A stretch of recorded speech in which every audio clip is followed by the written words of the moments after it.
The straw beneath her shifted, and then came the voice, low and steady like distant thunder rolling across the plains. "I know you are up there."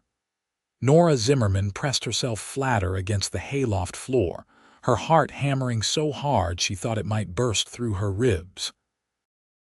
Dust motes swirled in the amber light filtering through the barn's wooden slats, and she could hear him moving below, boots crunching on scattered hay.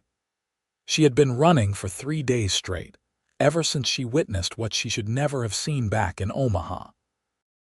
The man she was supposed to marry, Richard Thornton, standing over a body with blood on his hands and a cold smile on his face. When he looked up and saw her in the doorway, she knew her life had changed forever.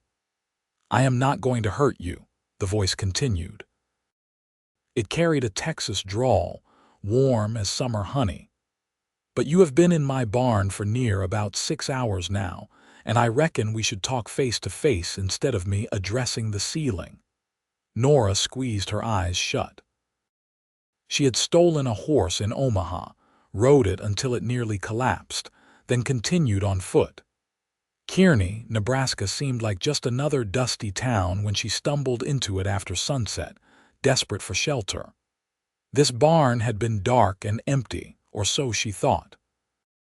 Now it was morning, May 1876, and apparently she had picked the wrong place to hide.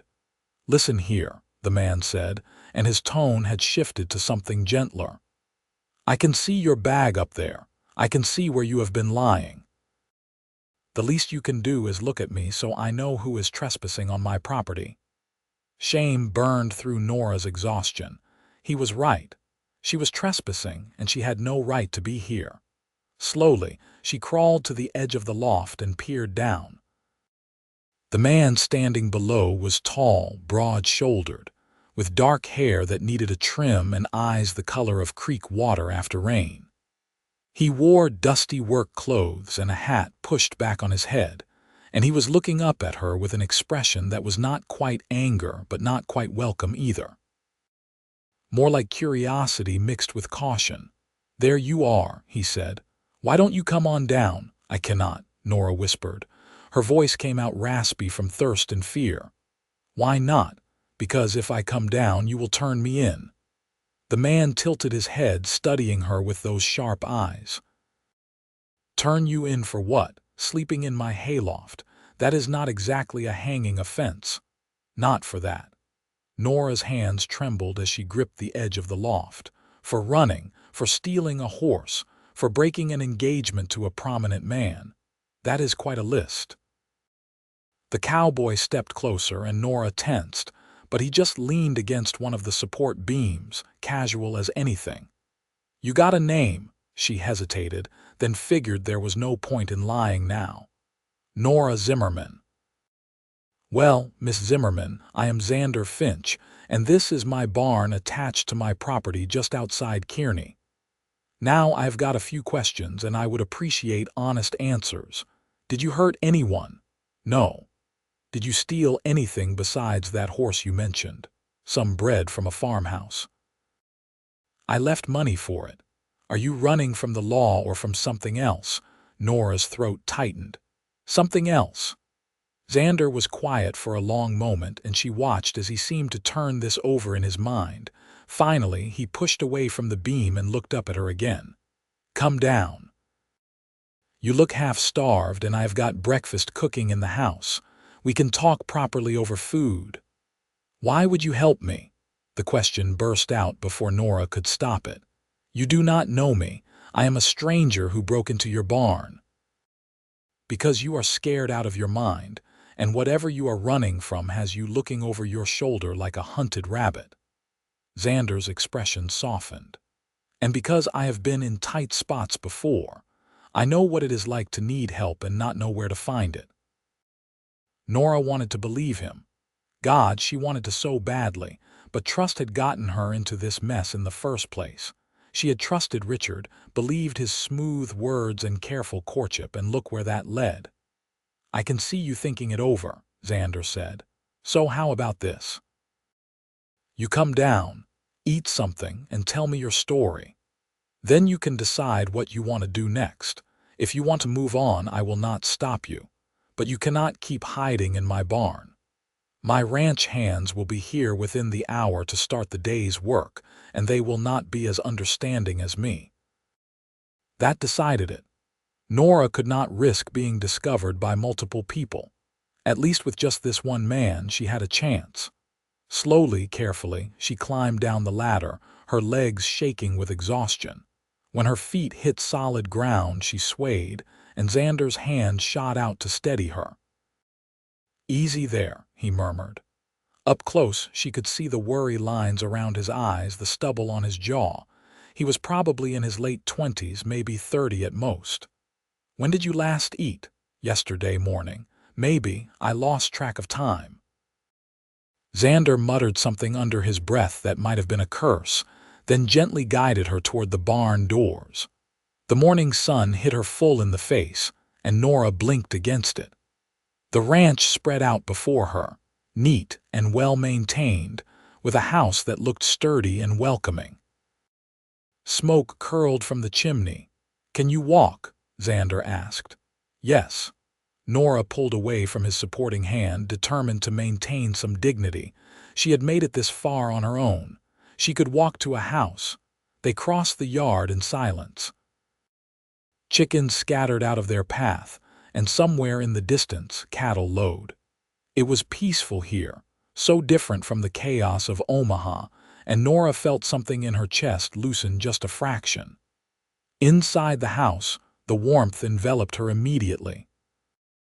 The kitchen was simple but clean, with a wood stove and a table set for one. Xander pulled out a chair for her. "Sit." She sat, too tired to argue.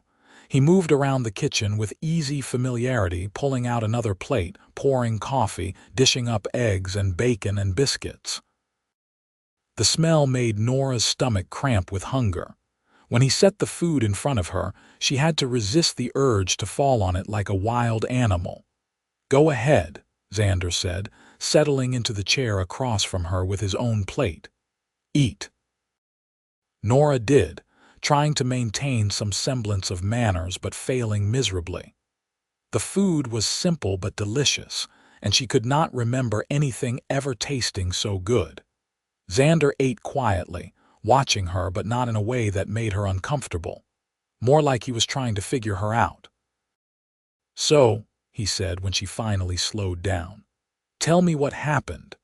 And maybe it was the food or the exhaustion or the fact that he had kind eyes, but Nora found herself talking. She told him about growing up in Chicago, about her father dying and leaving her mother with nothing. About how her mother's cousin in Omaha had offered to take them in, and how Richard Thornton had started courting her almost immediately. He was wealthy, successful, well-respected. Her mother had been so happy about the match. "But he was not what he seemed," Nora said quietly, staring into her coffee. "I went to his house 3 nights ago to return a book he had lent me. I let myself in through the back like he had told me I could, and I heard voices, angry voices, coming from his study. Then a gunshot." Xander's expression had gone very still. "What did you do?" "I should have run right then. But I had to see, had to know. So I looked through the doorway, and Richard was standing there with a pistol in his hand. There was a man on the floor, bleeding, dying, and Richard looked so calm. He was talking to someone else in the room, someone I could not see, saying something about how they needed to dispose of the body. Then he turned and saw me." The memory made her hands shake, and she gripped the coffee cup tighter. He smiled, not a guilty smile or a panicked one. Just this cold, calculating smile. He said, "Nora, darling, you are early," like nothing was wrong. Like there was not a dead man at his feet. I ran. I heard him calling after me, but I just ran. I went home, threw some things in a bag, took what little money I had saved, and left.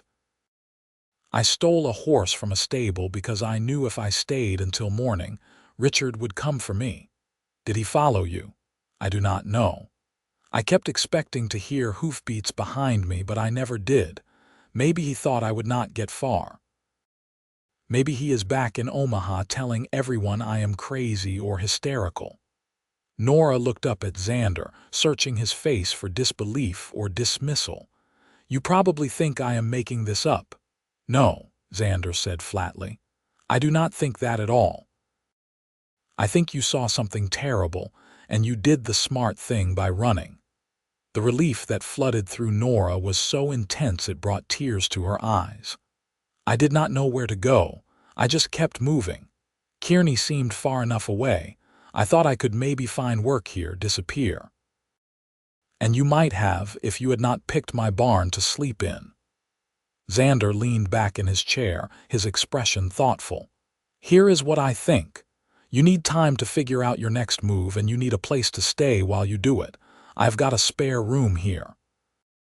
You can rest up, get your strength back. In the meantime, I will ask around town, see if anyone has been looking for you. Nora's breath caught. Why would you do that? Because it is the right thing to do. Xander met her eyes steadily. You do not have to hide anymore, Nora, not here. Whatever trouble you are in, we will figure it out together. You do not even know me. No, but I know fear when I see it, and I know innocence. You are not a criminal. You are just someone who got caught up in something bad. He stood, collecting their empty plates. The spare room is upstairs, second door on the left. There is a wash basin and clean linens. Why don't you get some proper rest? We can talk more later.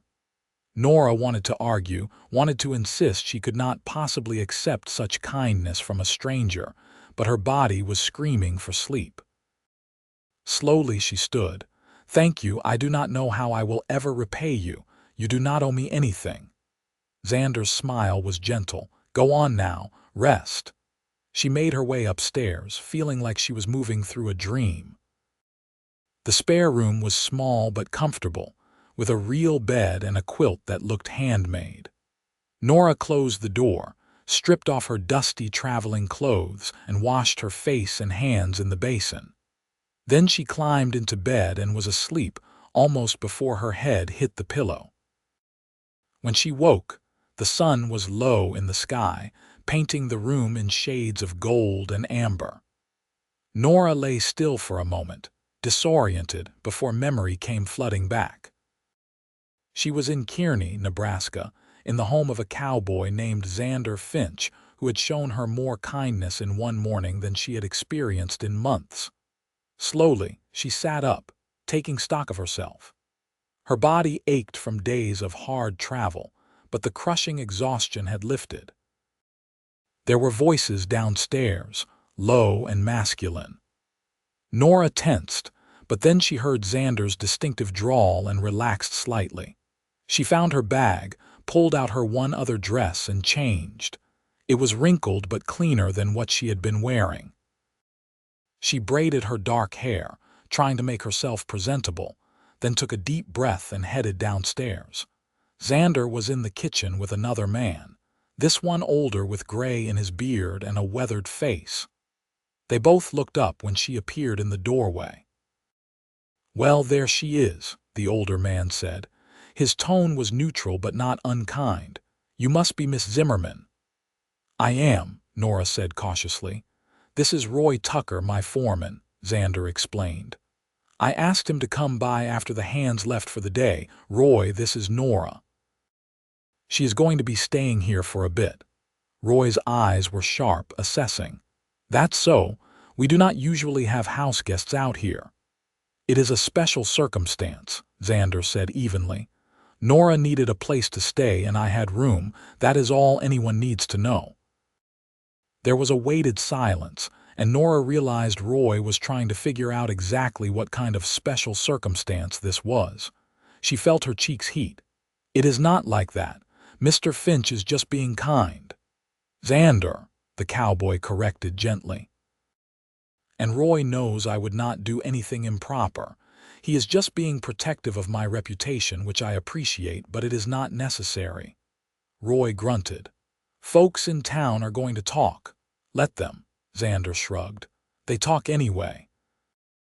At least this time they will have something interesting to chew on. You want me to spread it around that you have got a cousin visiting or something? Roy offered. Nora appreciated the gesture. That would be kind, thank you. Consider it done. Roy nodded to her, then turned back to Xander. I will check the fences in the north pasture tomorrow like you asked. And we are still on schedule for the cattle drive next month. They talked business for a few more minutes while Nora stood awkwardly to the side. Then Roy took his leave. When the door closed behind him, Xander turned to her with an apologetic smile. Sorry about that. Roy is a good man, but he worries. He is right to. I should not have accepted your offer. Nora wrapped her arms around herself. I am putting you in an awkward position. You are not doing anything. I am the one who made the offer. Xander moved to the stove where something was simmering. Are you hungry? I have got stew. I can help, Nora said quickly, desperate to be useful. I know how to cook and clean. If I am going to stay here, I should earn my keep. You do not have to, please. She met his eyes. Let me do something. I cannot just sit around accepting your charity. Xander studied her for a long moment, then nodded. All right. There is bread that needs making for tomorrow if you are up for it. Supplies are in the pantry. Nora got to work, grateful to have something to occupy her hands. They moved around the kitchen together in companionable silence, and she found herself relaxing incrementally. Xander was easy to be around, not demanding conversation or explanations. He just let her be.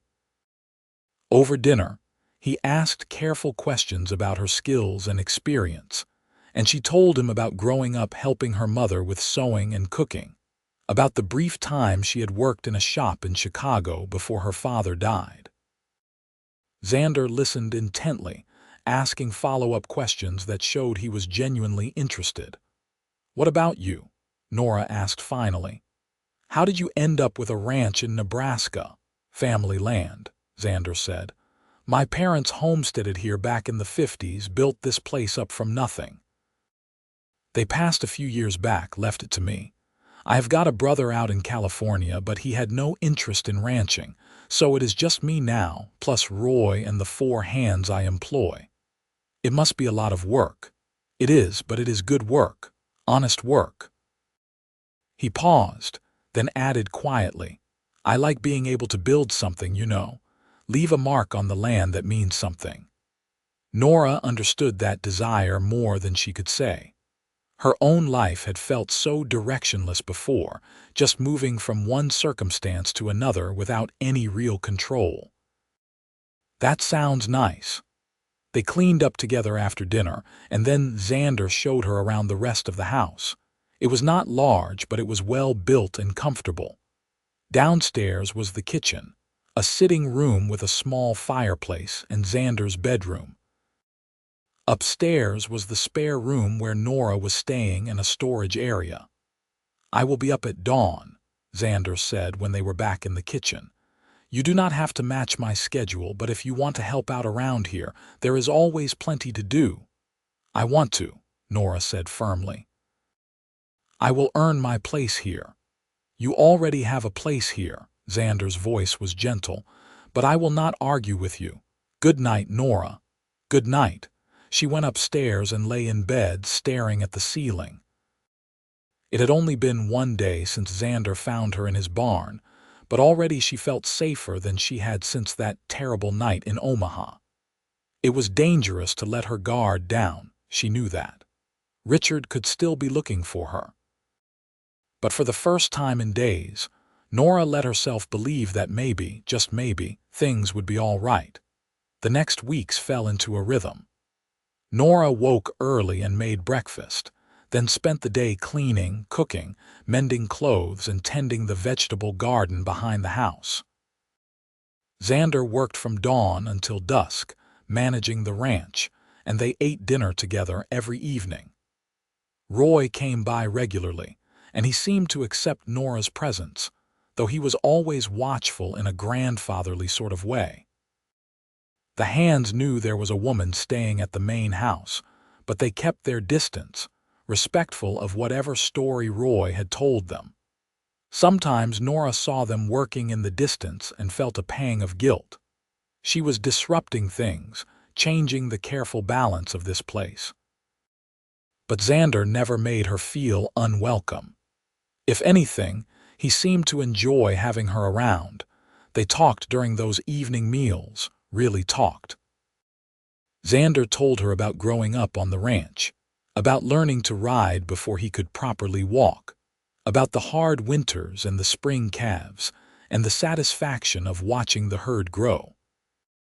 Nora told him about her childhood in Chicago, the way the city smelled in summer, the sound of the elevated trains, the crush of people. They were from such different worlds, but somehow they understood each other. One evening, about 2 weeks after Nora arrived, Xander came in looking troubled. She was at the stove stirring gravy when she noticed his expression. "What is wrong?" she asked immediately. He hung up his hat, running a hand through his hair. "I was in town today picking up supplies, heard some talk." Nora's stomach dropped. "About me, not about you specifically. About a man from Omaha who has been sending telegrams around asking after a missing woman.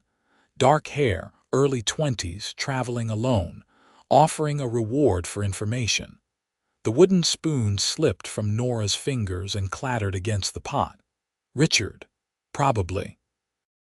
Xander moved closer, his voice calm despite the worry in his eyes. "But here is the thing. Nobody connected it to you. Roy has been saying you are my cousin from back east, and folks have accepted that, and I did not say anything to correct them." "You should have," Nora whispered. "You could get in trouble for hiding me." "I am not hiding you. You are not a criminal." Xander reached out like he wanted to touch her shoulder, then seemed to think better of it and dropped his hand. "But we need to be careful. If this Richard fellow is actively looking, he might send someone this way. Do you know if he has any connections in Nebraska?" "I do not think so. His business was all in Omaha." Nora wrapped her arms around herself, feeling cold despite the heat from the stove. "But he has money. He could hire people to search. Then we will be ready." Xander's jaw set in a determined line. "You are safe here, Nora. I meant what I said. You do not have to hide anymore." "But I do." The words burst out, and suddenly Nora was fighting back tears. "I am hiding right now. Pretending to be your cousin, staying in your house under false pretenses. This is not a life. This is just another kind of running. Hey."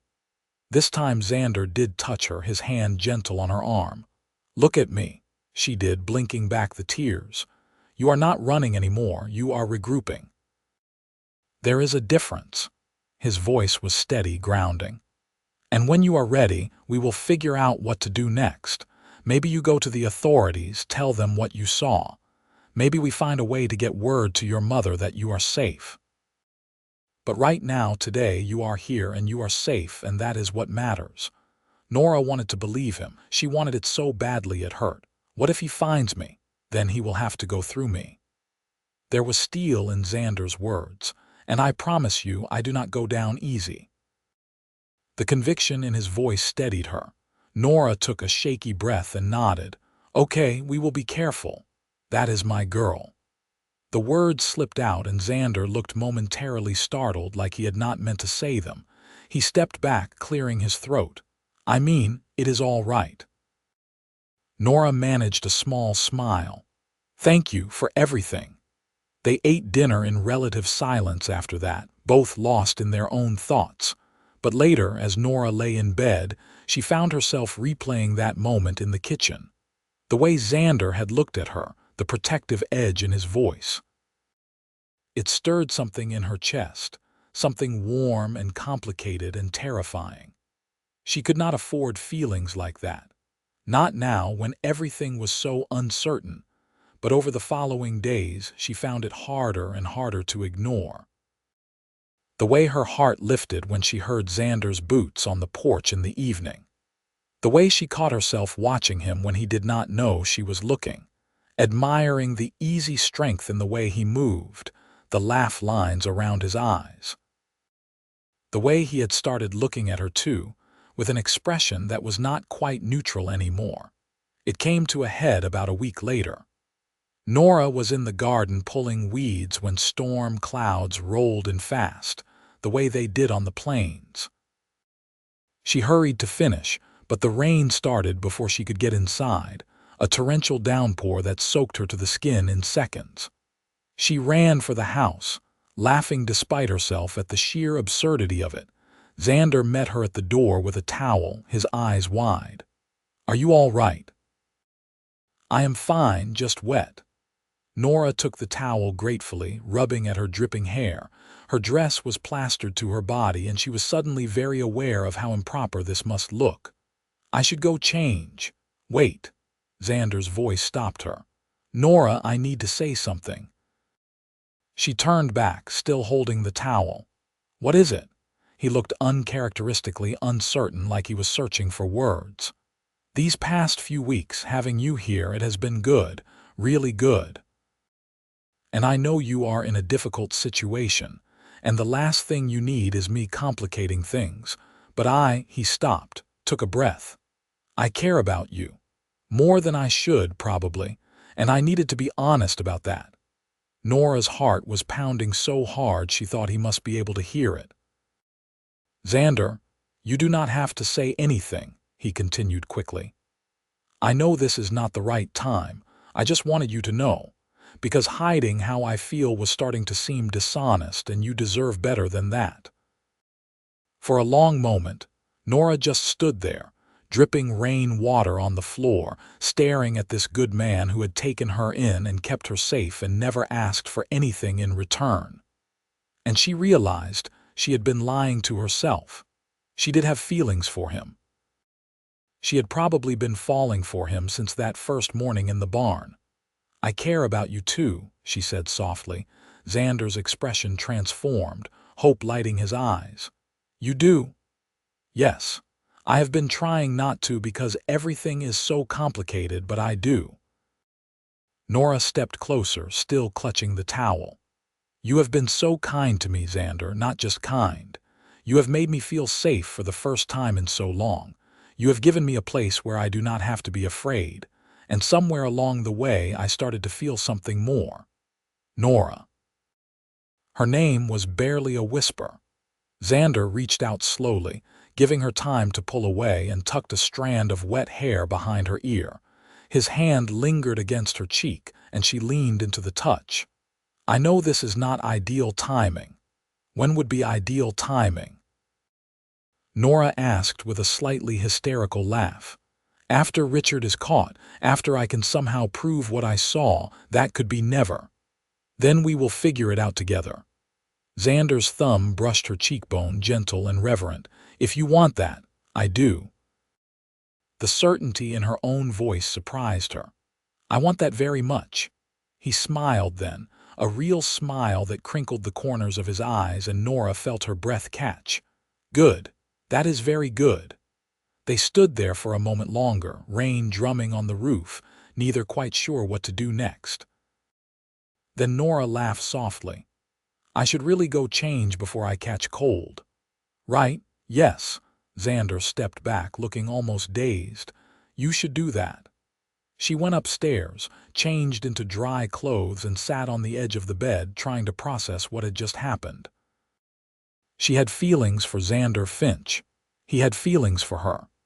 In the middle of all this chaos and fear, somehow she had found something good. It should have terrified her, but instead, she felt lighter than she had in months. That evening they were both a bit shy around each other, dancing around the new awareness between them. But it was a comfortable shyness, edged with anticipation. After dinner, they sat in the living room together, something they had not done before. Usually, Nora went straight upstairs after cleaning up, maintaining proper distance.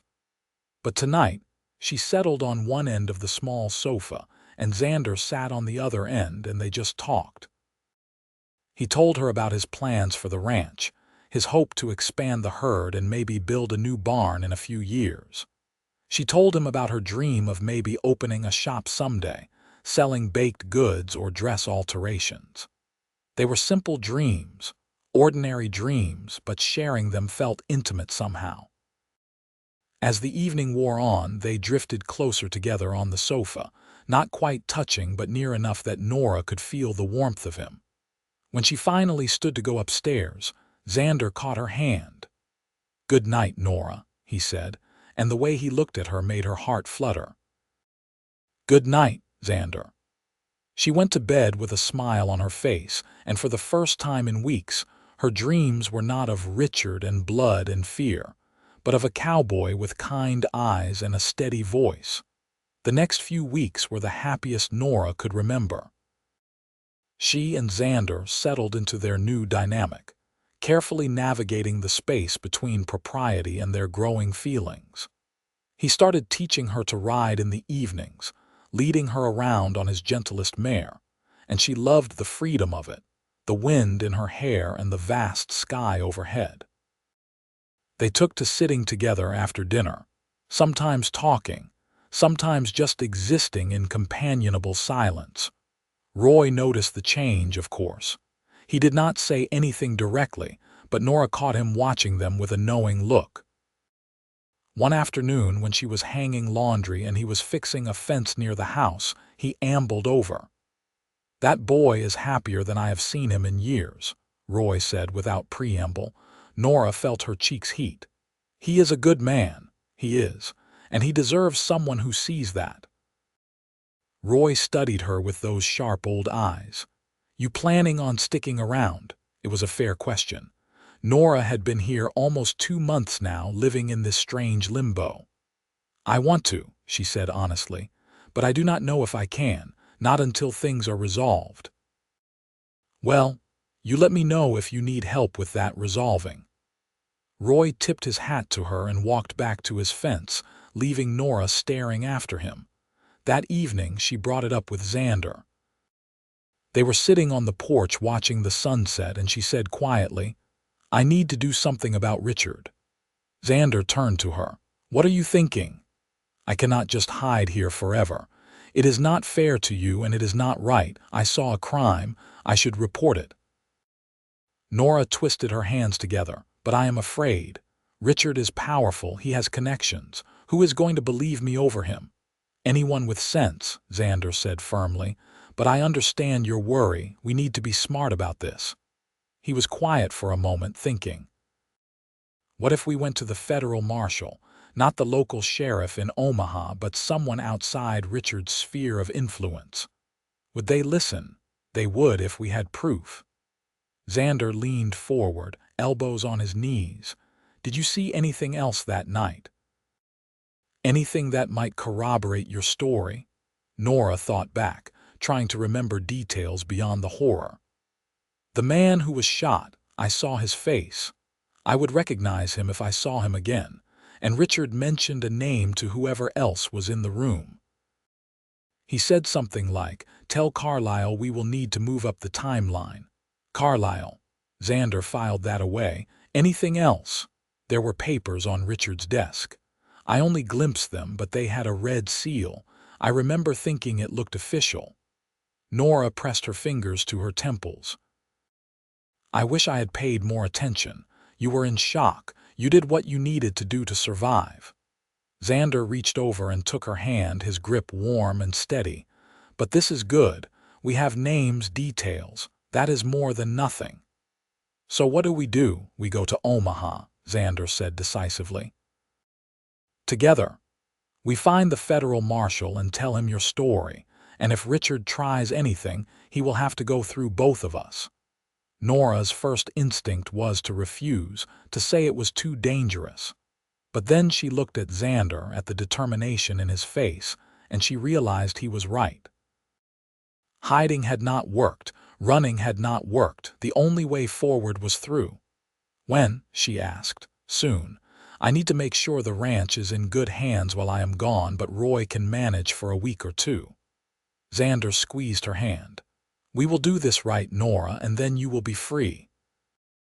She wanted to believe him, and looking into his eyes, she almost could.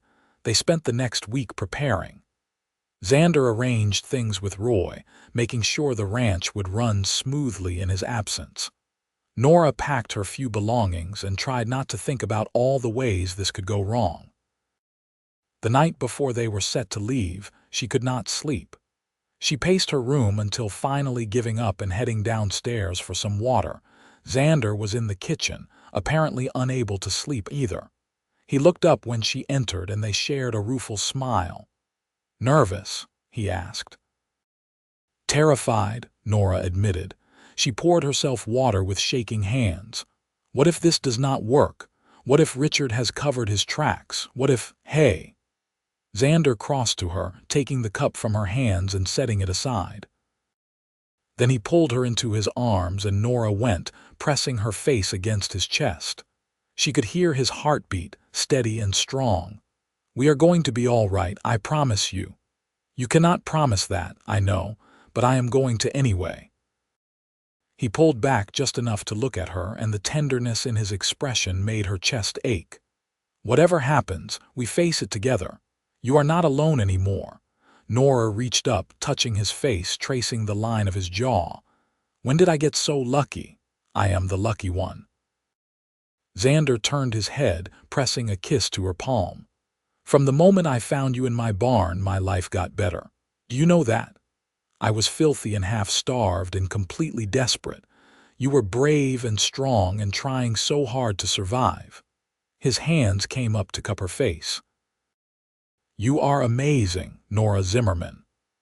And then he was kissing her, gentle and sweet, and Nora felt like she was falling and flying at the same time. She kissed him back, her hands fisting in his shirt, and for a moment nothing else existed except this. When they finally pulled apart, both breathing hard, Xander rested his forehead against hers. "Sorry," he murmured. "I should have asked. Do not apologize." Nora's voice came out shaky. "I have been wanting you to do that for weeks," he laughed, the sound low and warm. "Have you now?" "Yes." She kissed him again, quicker this time. "And when all this is over, we are going to have a proper conversation about what this is between us. Looking forward to it." Xander tucked a strand of her hair behind her ear. "But right now, you should get some sleep. We have a long day ahead of us tomorrow." He was right. Reluctantly, Nora stepped back. "Good night, Xander. Good night." She went back upstairs, but this time when she lay down, she felt calmer. Whatever tomorrow brought, she would not be facing it alone. They left at dawn, riding toward Omaha with Roy's blessing and a pistol tucked into Xander's saddlebag just in case. The journey took 3 days, and they stayed in modest hotels along the way, Xander always getting them separate rooms to protect Nora's reputation. They talked as they rode, sometimes about serious things, sometimes about nothing at all. And every night, Xander kissed her goodnight, and every night it got a little harder to pull away. Omaha loomed before them on the 3rd day, and Nora felt her anxiety spike. The city was busy, dusty, full of people and noise. Xander led them straight to the federal marshal's office, a nondescript building near the center of town. Inside, a clerk looked up at them with disinterest. "We need to speak with the marshal," Xander said. "It is urgent." "The marshal is a busy man. You will need an appointment. This cannot wait." Xander's voice took on an edge. "We have information about a murder." That got the clerk's attention.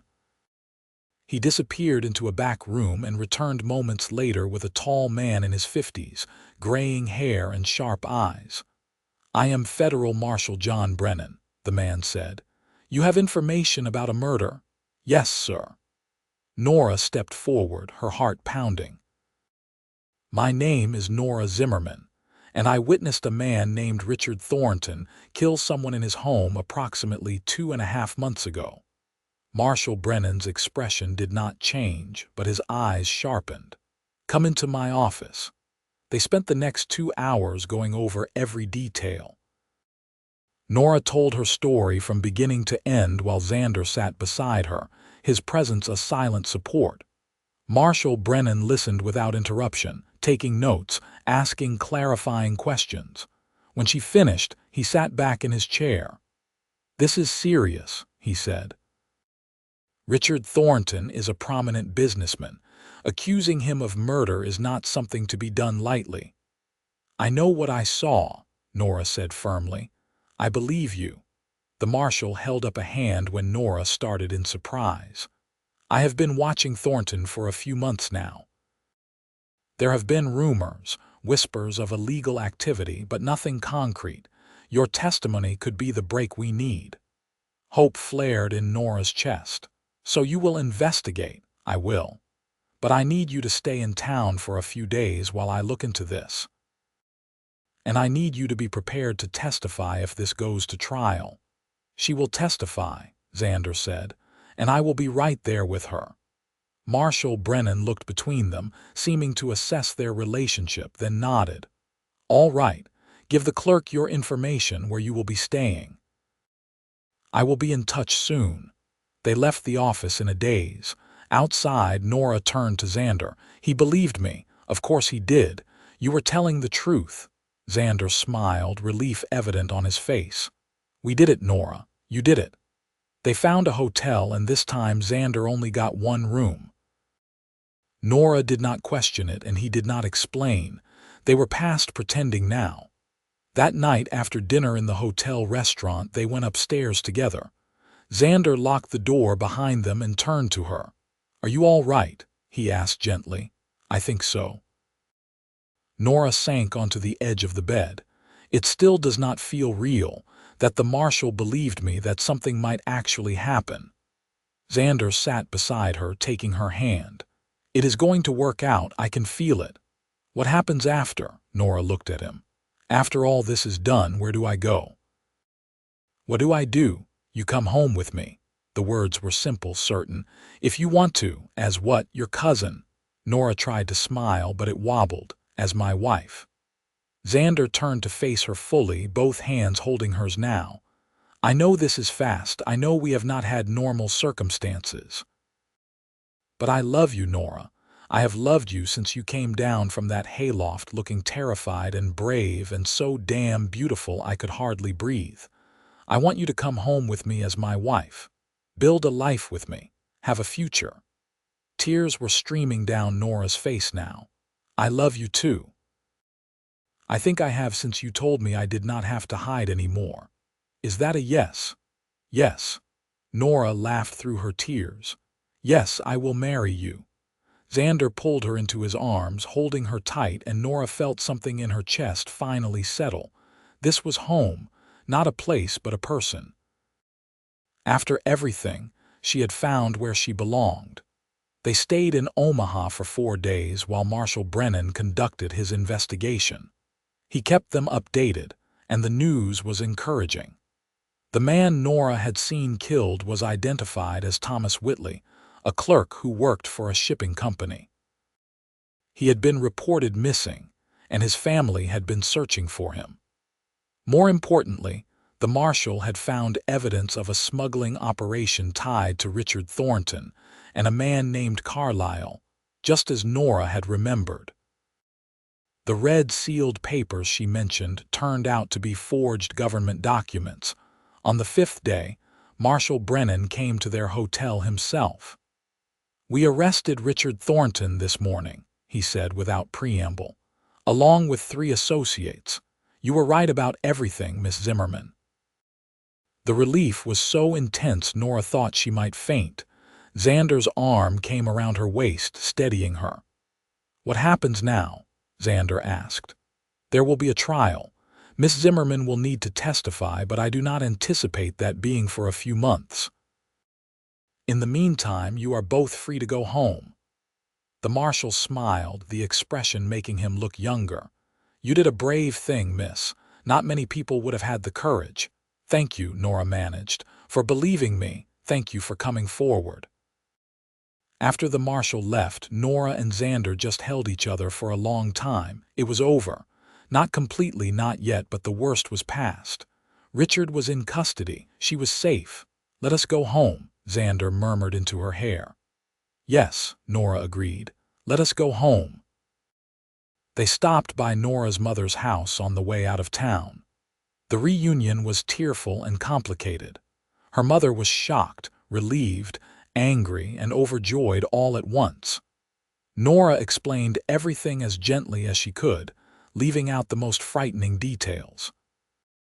When she told her mother about Xander, about their plans to marry, the older woman looked at the cowboy with assessing eyes. "You will take care of my daughter?" she asked. "With my life," Xander said solemnly. "Then you have my blessing." Nora's mother hugged them both. "Write to me. Come visit when you can." "I will," Nora promised. The ride back to Kearney felt different than the ride out. Lighter. They took their time, stopping to rest the horses and enjoy the spring weather. At night they lay under the stars, and Xander told Nora about the wedding he wanted to give her. Nothing fancy, just their friends and neighbors, maybe in the little church in town. Nora did not care about the details. She just cared about the ending, about becoming his wife. When they finally rode onto Xander's property, Roy was waiting on the porch. He took one look at their faces and grinned. "Went well, I take it?" "Very well," Xander confirmed. He dismounted and helped Nora down. "And we have news. Roy, I would like you to meet my fiancée." Roy's grin widened. "About damn time. Congratulations to you both." The ranch hands were equally pleased when they heard the news, and suddenly there was talk of a celebration. Nora found herself swept up in planning, the women from town coming out to help with her dress, to organize food for the reception. It was overwhelming and wonderful, and she loved every minute of it. They were married 3 weeks later in the small church in Kearney. Nora wore a simple white dress that she and Xander's neighbor had sewn together, and she carried wildflowers.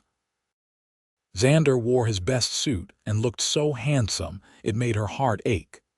When the preacher pronounced them husband and wife, and Xander kissed her in front of God and everyone, Nora felt like she might burst with happiness. The reception was held at the ranch, with tables set up in the yard and lanterns strung between the trees. People danced and ate and celebrated into the night. Nora could not stop smiling, could not stop looking at the ring on her finger, proof that this was real. Late in the evening, Xander took her hand and led her away from the party, toward the barn. The same barn where he had found her all those months ago. "I have been thinking about that first day," he said as they stood in the doorway. "When I looked up and saw you in the hayloft, I had no idea my whole life was about to change." "Mine either." Nora leaned against him. "I was so scared. You do not have to be scared anymore." Xander turned her to face him, his hands gentle on her shoulders. "You are home now, you are safe. And you are mine and I am yours, and nothing is going to change that." "I love you," Nora said, the words coming easily now. "I love you too, so damn much." He kissed her then, deep and passionate, and Nora melted into him. When they finally pulled apart, both breathless, Xander smiled. "Ready to start our life together, Mrs. Finch?" "More than ready," Nora said.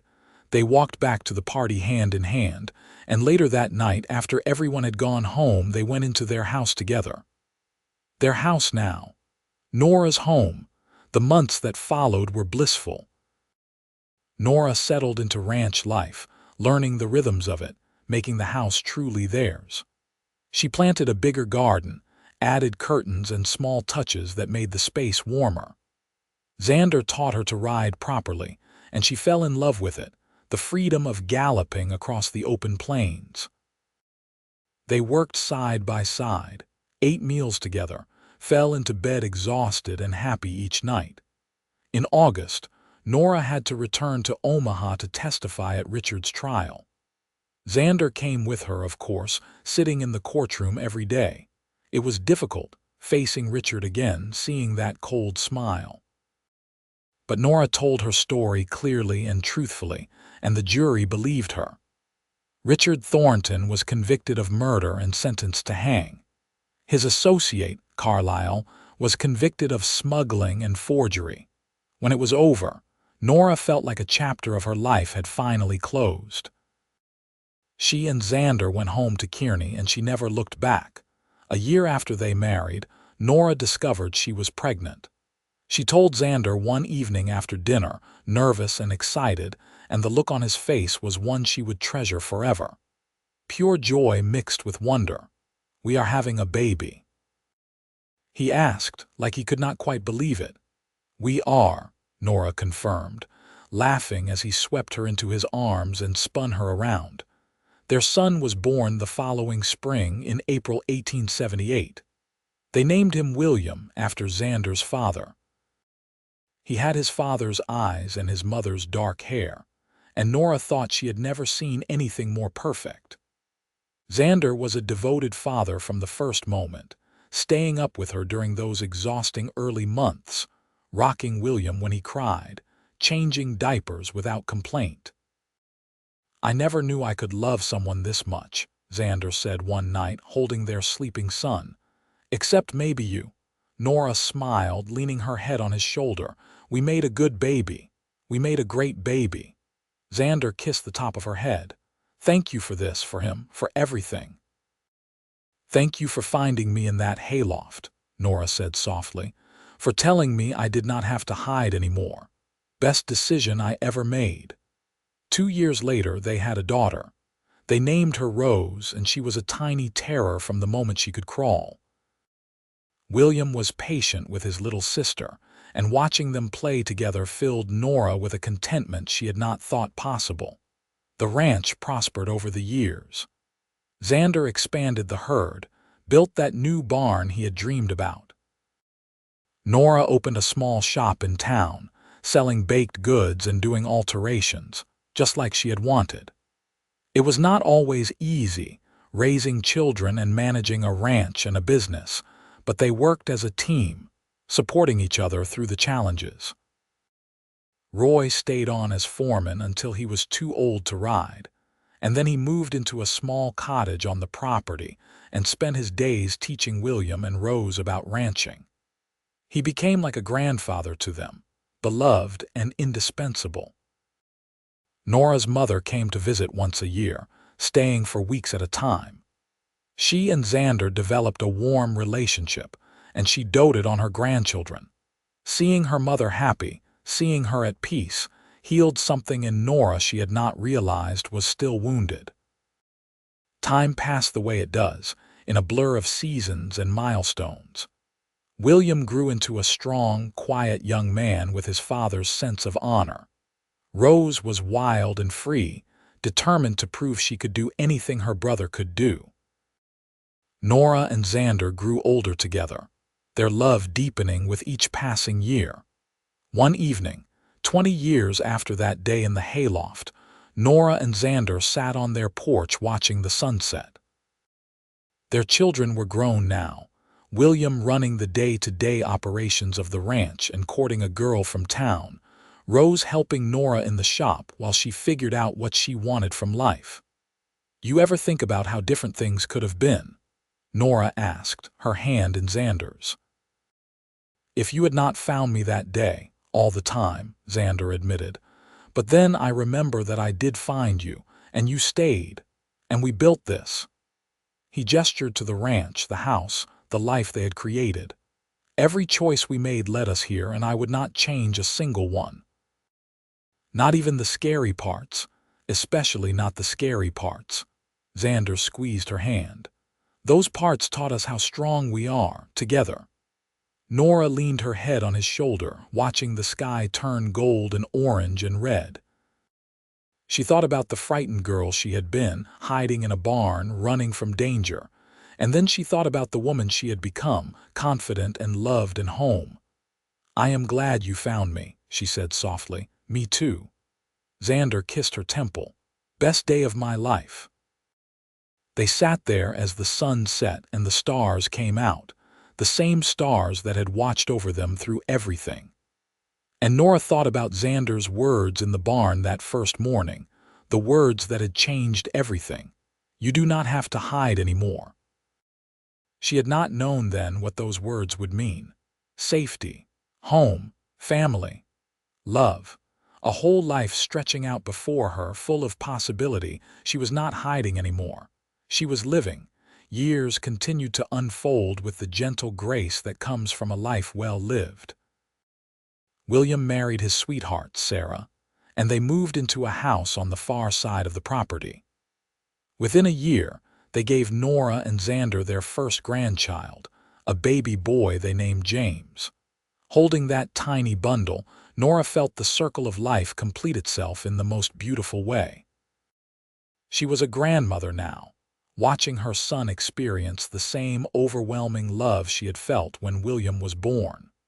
Rose, ever the independent spirit, eventually fell for a traveling photographer who came through Kearney, documenting the changing frontier. His name was Michael, and he was gentle and artistic, everything Rose needed. They married in 1888 when Rose was 25, and decided to split their time between Kearney and Denver, where Michael had a studio. Nora missed her daughter fiercely when she was gone, but she loved watching Rose thrive in her chosen life. The shop in town had become something of an institution.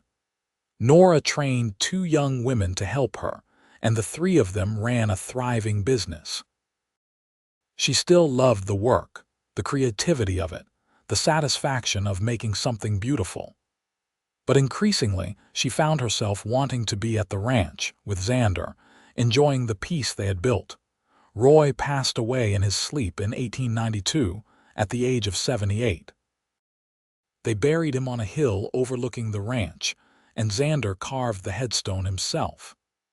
"A good man and a true friend," it read, and Nora wept as she placed wildflowers on the grave. Roy had been there from the beginning, had helped protect her secret, had welcomed her into this life. His loss left a hole in their family that would never quite be filled. But life continued, as it always did. More grandchildren arrived, William and Sarah eventually having 4 in total, Rose and Michael having 2 daughters. The ranch house was often filled with the sound of children's laughter, and Nora loved every chaotic, joyful moment of it. On their 20th wedding anniversary, Xander surprised Nora with a trip. Just the 2 of them, leaving the ranch in William's capable hands, heading west to see the mountains. They took the train to Denver, stayed in a fancy hotel, and spent a week exploring. It was different from their usual life, exciting and romantic, and Nora fell in love with her husband all over again. Watching him marvel at the peaks, seeing him relaxed and happy, reminded her why she had said yes all those years ago. "I would do it all again," she told him one evening as they sat on the hotel balcony. "Every moment, even the scary ones." "So would I," Xander agreed, pulling her close. "You are the best thing that ever happened to me, Nora Finch. And you are the best thing that ever happened to me." They returned to Kearney refreshed and recommitted to each other. The years had been kind to them in many ways, though they both bore the marks of age now. Xander's hair was more gray than dark, and Nora had lines around her eyes from years of smiling. But when they looked at each other, they still saw the people they had been that day in the barn. Young and scared and hopeful. As the new century approached, Nora found herself reflecting more and more on the journey that had brought her here. The ranch had changed with the times, adding new technologies and methods, but the heart of it remained the same. Family, hard work, love. The values Xander's parents had instilled, the life they had built together. William took over more of the ranch operations as Xander slowed down, and he did it with skill and grace. Nora was so proud of the man her son had become, the father and husband and rancher. She saw so much of Xander in him, that same quiet strength and integrity. On their 30th anniversary, the whole family gathered for a celebration. Children and grandchildren filled the house and yard, and there was food and music and dancing. Nora looked around at the crowd, at all these people who existed because she had been brave enough to run, because Xander had been kind enough to help, because they had been smart enough to choose love. "What are you thinking?" Xander asked, coming up beside her. "That I am the luckiest woman in the world," Nora said honestly. Look at what we made. We made a good life, Xander agreed, his arm around her waist. A really good life. That night, after everyone had gone home or to bed, they walked out to the barn. The same barn where everything had started. It had been rebuilt and expanded over the years, but the bones of it were the same. Nora climbed up to the loft, Xander following, and they sat in the hay looking down at the empty space below. I was so scared, Nora said softly, remembering. I did not know what was going to happen to me. And then I found you. Xander took her hand, and told you that you did not have to hide anymore. Best words anyone ever said to me. Nora leaned against him. You kept your promise, you know. I never had to hide again. Not from anyone or anything. You made me feel safe enough to be myself. You did the same for me, Xander said. Before you, this ranch was just work. It was what I did, but you made it a home. You made it mean something. They sat there for a long time, remembering, grateful for everything that had come after that first difficult day. Eventually, they climbed down and walked back to the house hand in hand, the same way they had done 1,000 times before. The years continued their steady march. Nora eventually retired from the shop, passing it fully to her apprentices. She spent her days gardening, cooking for the family, spoiling her grandchildren. Xander slowed down too, though he never fully stopped working. The ranch was in his blood, and he needed to be out on the land, checking on things, staying connected. Their grandchildren grew, and eventually they started having children of their own. Great-grandchildren who called Nora and Xander Grandma Nora and Grandpa Xander, and climbed all over them with sticky hands and infectious giggles.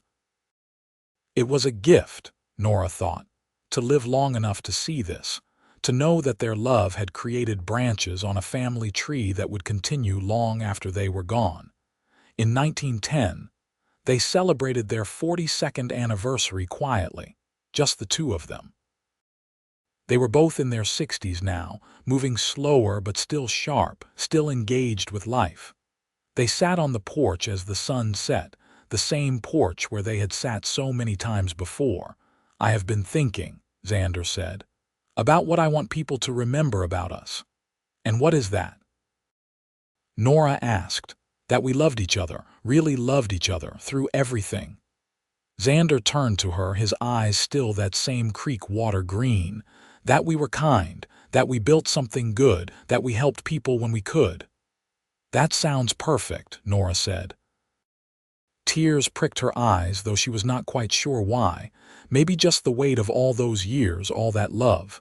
I think we have done that. We have. Xander lifted her hand and kissed it, a gesture he had done 10,000 times. I love you, Nora. I have loved you from the moment you came down from that hayloft, and I will love you until I take my last breath. I love you too, Nora whispered, more than I have words for. They sat together as the sky darkened and the stars emerged, the same stars that had witnessed their beginning. And Nora felt at peace, truly at peace, in a way she had not thought possible when she was that frightened girl running for her life.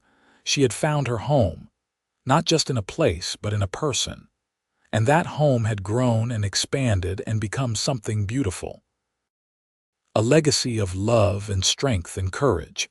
As they finally went inside, Nora looked back at the barn one more time. That place where everything changed. Where a cowboy found a scared woman hiding and told her she did not have to hide anymore. Where a future was born that neither of them could have imagined. Thank you, she whispered, though she was not sure if she was talking to Xander or to fate or to God. Maybe all three. Xander squeezed her hand. Always, he said simply, and that was the truth of it. Always. Through fear and courage, through danger and safety, through the building of a life and a family and a home. Always. They lived several more years, growing older together with grace and humor. When Xander passed away peacefully in his sleep in 1915, At the age of 69, Nora grieved deeply but without bitterness. They had been blessed with 44 years together, which was more than many people got. She held his hand as he took his last breath, and she whispered all the things she had always told him. That he was good, that he was loved, that he had made her life beautiful. Nora lived another 5 years after that, surrounded by her children and grandchildren and great-grandchildren. She stayed in the ranch house, unable to imagine being anywhere else. William and Sarah moved in to take care of her, and she spent her final years being loved and cherished. She talked often about Xander, keeping his memory alive for the youngest generation who had never met him. She told them the story of how they met, how he found her hiding in the hayloft and promised her safety, how he kept that promise every single day of their marriage, how he taught her what real love looked like. On a warm spring evening in 1920, Nora passed away quietly in her sleep, at the age of 74.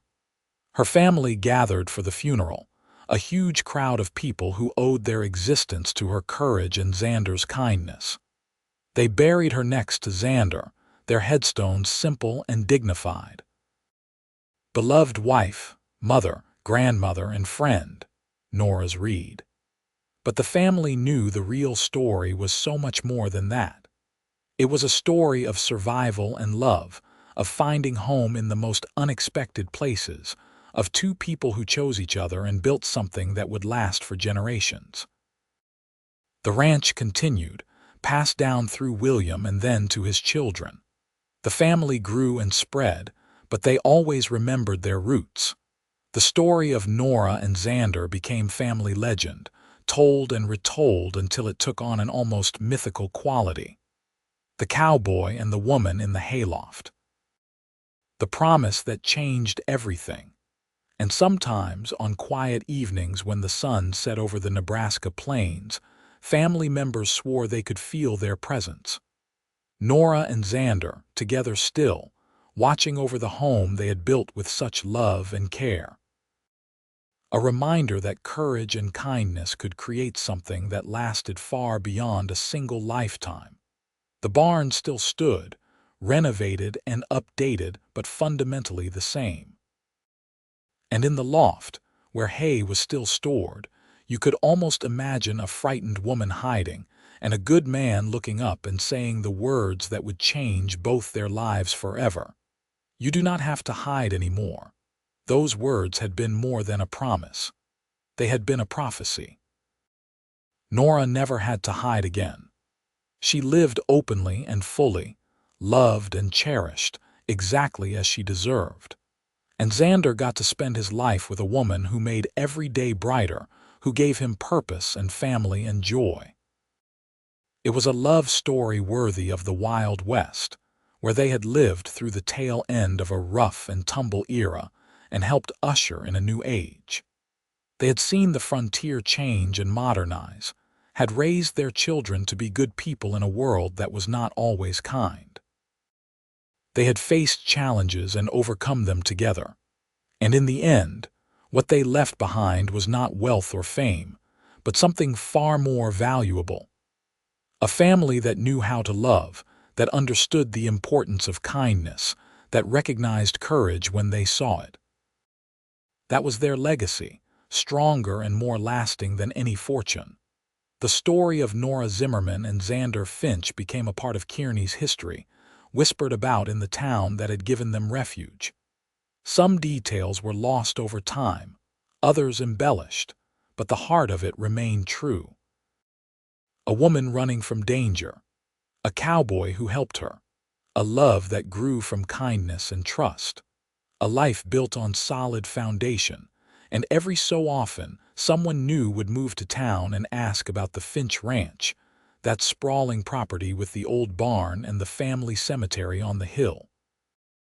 And the old-timers would smile and say, "Let me tell you a story about that place.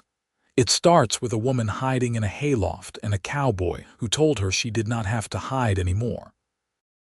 And then they would share the tale, keeping the memory alive, ensuring that Nora and Xander's love story would never be forgotten. Because it was the kind of story that deserved to be remembered. A reminder that even in the darkest moments, hope could be found, that strangers could become family, that love could heal even the deepest wounds. Nora and Xander had proved that every single day of their long marriage, and their descendants carried that knowledge with them, passing it down through generations, a gift more precious than gold. The Wild West had been tamed by the time Nora died, but the spirit of it lived on in stories like hers. Stories of bravery and fresh starts, of hard work and true love, of building something from nothing and making it last. That was the real heart of the frontier, not the gunfights and outlaws that dominated dime novels, but the ordinary people who carved out extraordinary lives through sheer determination and faith. Nora Zimmerman had been one of those people. She had run from danger and found safety. She had hidden in a hayloft and been discovered by exactly the right person. She had taken a chance on trust when every instinct told her to keep running. And that chance had paid off in ways she could never have imagined. Xander Finch had been one of those people too. He had looked up into his hayloft and made a choice to help instead of turning away. He had offered shelter and protection, and eventually love to a stranger who needed all three. He had kept his promises and built a life worth living. Together, they had been unstoppable. Together, they had created something beautiful. Together, they had proved that the best love stories are not the easy ones, but the ones where two people choose each other again and again, through every challenge until the very end. And that, more than anything, was why their story endured. Because it was real and true and earned. Because it showed what was possible when courage met kindness, when fear was answered with compassion, when hiding was replaced with belonging. In the end, Nora never had to hide again. She lived her whole life in the open, loved and safe and free. And it all started with a cowboy in a barn, looking up at a frightened woman and offering her the one thing she needed most, a chance to stop running and start living. That was the true happy ending, not just that they fell in love or got married or had a family, though all those things mattered. The true happy ending was that Nora found peace. She found home. She found herself. And Xander found the same in her. They saved each other, those two. And in doing so, they created a legacy that would ripple forward through time, touching lives they would never meet, inspiring people they would never know. That was the power of their love, the gift of their story. And so the ranch continued, season after season, year after year, with new Finches learning the land and carrying on the traditions. And the barn stood as a silent witness to where it all began, that moment when everything changed, when a cowboy found her hiding in the hayloft and said those magic words. You do not have to hide anymore. Words that meant safety and home and love and future. Words that changed one woman's life and, through her, created countless others. Words that proved sometimes the simplest promises are the most powerful ones. And if you listened carefully on those quiet Nebraska evenings, when the wind whispered through the hay and the stars came out one by one, you might hear an echo of those words, still resonating after all these years. A reminder that courage is rewarded, that kindness matters, that love endures. The story of Nora and Xander was complete, their circle closed with grace and beauty. They had lived fully, loved deeply, and left the world better than they found it. What more could anyone ask for? What better definition of a life well lived? They were gone now, both of them, but they were not forgotten. They lived on in their descendants, in the stories told around dinner tables, in the very land that bore their mark. They lived on in the values they instilled, the love they modeled, the home they built. And somewhere, perhaps they were together still. Nora and Xander, the woman and the cowboy, walking through fields of endless sky, hand in hand, finally and forever free from fear, from worry, from anything but love. Together, as they had always been meant to be, from that very first moment in the hayloft until the end of time itself. That was their true happy ending. Not just in the life they lived, but in the love they shared. A love that began with a promise and grew into something that would never fade.